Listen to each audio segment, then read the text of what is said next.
Downside to any torsion bar lifted truck is your upper control arms. As you drive up the height, the control arms are going to droop. Now this creates a couple of problems. One is if you have what's called a droop limiter, those upper control arms are going to rest against it and create a very harsh ride, and we'll show you that on the vehicle.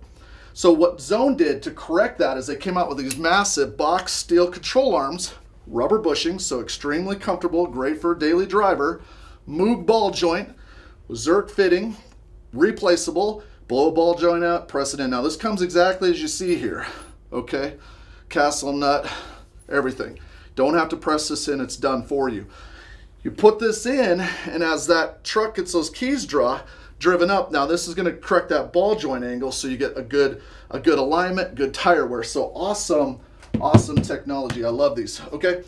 I wanna talk about what I was earlier stating is that the upper control arm, this is the ideal configuration, right? The arm comes straight out. As we run the keys up, this starts to angle down, and it'll start angling so far that the control arm is going to rest on what's called the droop limiter, and that's where you get your extreme harsh ride. So as it rises up, it's fine, but then it smashes down, and that's the harsh ride. Also, it's going to prematurely fry the ball joint. New keys are installed. Now you can see we've gained, you know, that 2.5, 3 inches of lift, and now the arm is drooped out, and it's got maybe a 1/2 inch of clearance or less.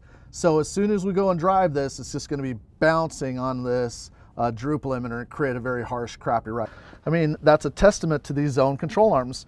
They're perfectly designed to give you the best alignment and keep you off that bump stop. And I know, Dave, you can jump in here. You can see that we're, you know, even maxing out the keys, you can imagine even if you brought this down a 1/4 inch or even a 1/2 inch, you would gain even more clearance. But even with this cranked almost all the way to the top, over a 3-inch lift, perfect alignment, and we're not hitting the bump stop here. So it rides great.